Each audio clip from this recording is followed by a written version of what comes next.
Hi, welcome to the final segment of our four-part podcast series with Mrs. Judith Gomez and Mr. Andres Martinez. We hope you enjoyed parts 1, 2, and 3, and here's the fourth. I know that names are obviously a very big part of tradition and hold a lot of significance. Are there any other, important conventions in either the Native American or the Chicana Mexica traditions and cultures that you feel like you've really implemented in your cultural family dynamic? I would say the celebration of food.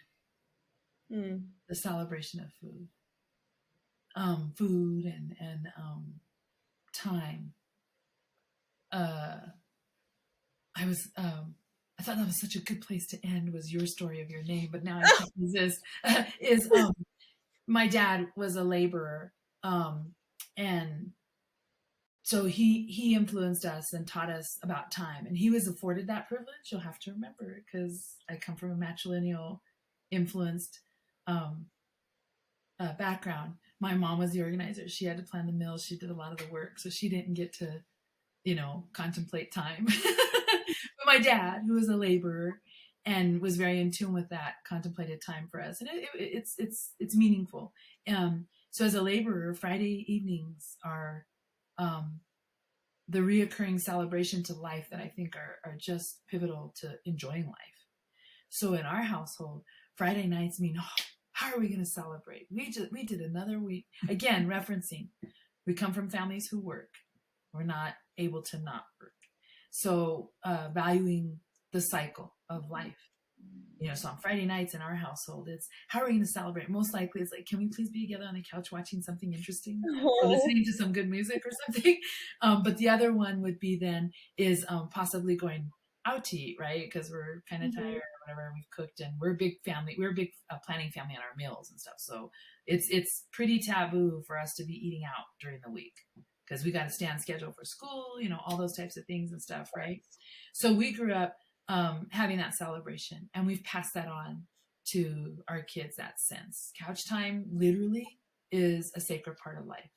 Knowing to be healthy, knowing to rest, knowing to savor that rest. One of the most beautiful things I've been able to experience in life is seeing my dad sit on my couch and look outside at a snowstorm and be absolutely content because he's here with us. There's a snowstorm and he can sit and watch it. Or my mom being able to sit and look at photos and ooh and ah over her grandbabies. And to me, those unequivocally have been the most important lessons learned from them. So when you say, what are the other things besides names, I'll emphasize food and the consideration of time. The moments of health and happiness and being together. And I know that sounds so corny, but it's so real. It's so real. Yeah, and I think it's also like making sure that we take the time to tell those stories to our kids, to understand the importance of how your name represents so much of your identity. We come across a lot of people who have that experience where both people of Spanish speaking heritage, right, who have where Spanish is a native language, or Indigenous people who have similar experiences. We've come across people of Dene or Navajo background who have similar experiences. One of my students is not who just graduated last year. She's Dene. And that was one of the sort of tragedies in her family, is, literally not being able to communicate with elders in their native language, and having elders that, are very, very limited in their English language, and but very adept in a native language. But then having the opposite being true for a younger generation who, they're fluent in one of the colonial languages, either English or maybe both, right? English and Spanish, but not really knowing enough of an indigenous language to really truly communicate. And there's so many nuances in language that, you know, it can be really difficult to be able to have a really meaningful relationship with somebody when you've got that language barrier. And that is a real tragedy, you know, when you start to find that is the reality for so many people, that, you know, that's where, again, these academic concepts of, you know, of cultural, you know, loss and so on really come and hit home, when you start to realize that, you know, it's literally in your, you know, in our families where we lose the ability to communicate, you know, with our elders. Yeah. Do you have any advice for younger people who are facing certain challenges or barriers, or are just, I guess, struggling to connect with their cultural identity in some ways? I know that's a loaded question, but like, the thought of advice, who am I to give advice? But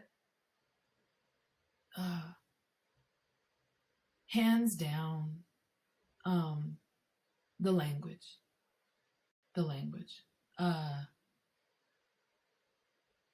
I imagine there's nothing else in the whole wide world than that feels so tender than the ability to know how to say things differently. You know, again, the English language, and I'm not trying to tear it down for tear it down sake, but I know there's things in Spanish that you just can't translate. Yeah. Or any other language that you just can't translate. And so if, you know, you play that game of, okay, the one thing, it would be language. What would be the one thing you pick? Because I'm uncomfortable saying advice, but I would say the one thing I would pick would be language. Maintaining your cultural identity through your language, whatever, you know, knowing what that is and maintaining that. I would only add one thing, and again, that's just because of my biases.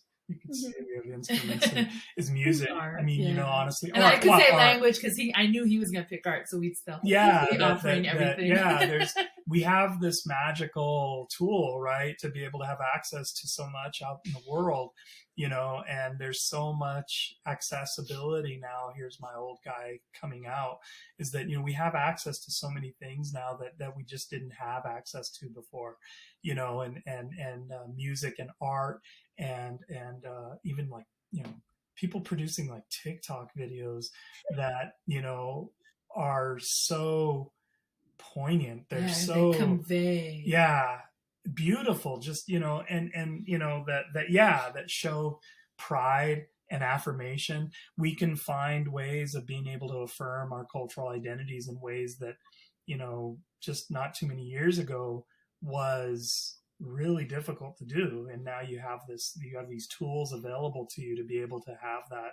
It is a gift. I mean, you know, I in a lot of ways I'm very skeptical of technology. On the other hand, I know that, you know, they can be just incredibly useful tools, and having access to being able to look up, you know, like I said, whatever things that people are posting or music that is being produced, and, you know, in other languages and other cultures, and, you know, or in your ancestral language or in your ancestral cultural ways, because, you know, to affirm your own your ancestry is really powerful. Well, thank you. This has been a very engaging and insightful conversation. I've learned a lot personally.